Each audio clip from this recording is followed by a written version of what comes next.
जय श्री बालाजी चैनल में आपका हार्दिक स्वागत है। बाबा आज आप हमें कोई कथा सुना दो, कई दिन हो गए। सबसे पहले जो श्री बालाजी चैनल के माध्यम से जितने भी दर्शक देख रहे हैं उनको मेरा प्यार भरा प्रणाम। और बालाजी से हम आशा करते हैं, अनुरोध करते हैं, जैसे हम पर आशीर्वाद है इसे सब पर रखें। तो सभी से मेरा अनुरोध है, आप सनातन धर्म को अपनाइए, अपनी प्राचीन संस्कृति को अपनाइए और उसमें बड़ा आनंद आता है। जय बालाजी महाराज की। तो आज मैं एक कथा सुना रहा हूँ रूप और बसंत के संबंध में, शॉर्टकट में। राजा खड़ग सिंह थे एक, और बड़े अच्छे न्यायप्रिय थे। उनकी रानी थी, उनके दो पुत्र थे, एक रूप और एक बसंत। तो रानी दोनों बच्चों को पैदा करने के बाद वो बीमार हो गई, और बीमार की स्थिति ये कंडीशन हो गई उनकी,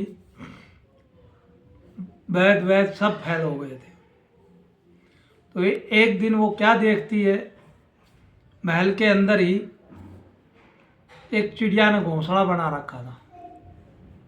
वो घोंसला में दो बच्चे थे चिड़िया के। दूसरी चिड़िया आती है, उन दोनों बच्चों को घोंसले से फेंक देती है। तो क्या होता है, रानी बड़ी चिंतित हुई इस बात पर और अपने दिमाग पे बात ले ली, अगर इस चिड़िया ने दूसरी चिड़िया के बच्चों को घोंसले से फेंक दिया है तो कल मेरी मृत्यु हो जाएगी, और अगर राजा ने, बादशाह ने दूसरी शादी कर ली तो मेरे बच्चों को वो इसी प्रकार महल से बाहर फेंक देगी। तो इन बच्चों का पता नहीं क्या होगा, वो चिंता में हो गई। और इतने में राजा उनके पास महल में आए, और भरे रुदर से रानी ने उनसे अनुरोध किया राजा से कि आज मैं एक चीज़ आपसे मांगना चाहती हूँ और मुझे दीजिए वचन। बोलो बोलो आपको क्या वचन चाहिए, मैं सब देने को तैयार हूँ। कि आज मैंने एक अजीब, एक गरीब तमाशा देखा है कि घोंसले में एक चिड़िया ने दो बच्चे दे रखे थे और दूसरी चिड़िया ने आकर उनको फेंक दिया। अब क्या होता है, कल न मेरी मृत्यु हो गई और आपने दूसरी शादी कर ली तो मेरे बच्चों को अभी वही हाल होगा जो उस चिड़िया के बच्चों को हुआ। तो मेरा अनुरोध है कि आप मेरे बच्चों की परवरिश के लिए अब दूसरी शादी नहीं करें, ये वचन दिए। बादशाह खड़ग सिंह ने वचन दे दिया कि मैं नहीं करूँगा दूसरी शादी, मैं इन बच्चों की परवरिश करूँगा, इनका अच्छा पढ़ा बिठा के विद्वान और राजा बना दूँगा। अब होता क्या है, रानी उसी टाइम वे इतने ही वचन सुनने के इच्छुक थी और उनके प्राण पखेरु उड़ गए, और स्वर्ग पास हो गया, भगवान को प्यारी हो गई। राजा ने सब उनका क्रियाक्रम कर दिया। इसके बाद दिन महीने समय बदलता गया और राजा बड़ा चिंतित होता चला गया। तो मंत्री संतरी जो भी सहयोगी थे वो भी चिंतित हो गए कि महाराज को क्या हो गया। उन्हें एक प्रस्ताव रख ही दिया राजा के पास कि क्यों ना आप दूसरी शादी कर लें, अभी उम्र क्या है। तो राजा ने कहा कि मैं शादी नहीं कर सकता हूँ, मैंने वचन दिया है। तो सभी ने फिर राय दी, आपने वचन दिया है तो बच्चों को पालने के लिए कोई दूसरी स्त्री को रखने में कोई अपराध नहीं, दूसरी रानी बना लेंगे। राजा के दिमाग में बात आ गई और बात पर से पानी फेर के भूल गए। उन्हें दूसरी शादी कर ली। दूसरी शादी करके रानी आई चंद्रिका, पहली रानी का नाम था रूपमती। अब वो जवान, इधर रूप भी थोड़ा सा यंग हो गया था।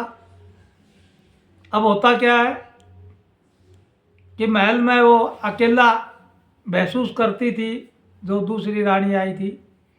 अब उसने उस रूप के ऊपर उसका मन बेवकूफ़ हो गया, मन पागल हो गया। अब खुराफात सूझी, उसने रूप को महल में बुलाया और उन्हें उससे अपने जो भी संबंध मनाने की बात कही, रूप ने मना कर दिया कि तुम मेरी माता जैसी हो, माँ हो, मैं ये सब नहीं कर सकता। लेकिन रानी जिद्दी थी, नहीं मानी। उसने ये कहा कि मैं कुछ नहीं जानती, या तो मेरा काम करो या फिर मैं तुझे ऐसा कर दूंगी कि तुम महल में ही नहीं रहोगे। उन्हें कहा जो मंजूर होगा देखी जाएगी, मैं बाकी ये काम नहीं कर सकता, आपसे संबंध नहीं बना सकता। रानी ने वही किया।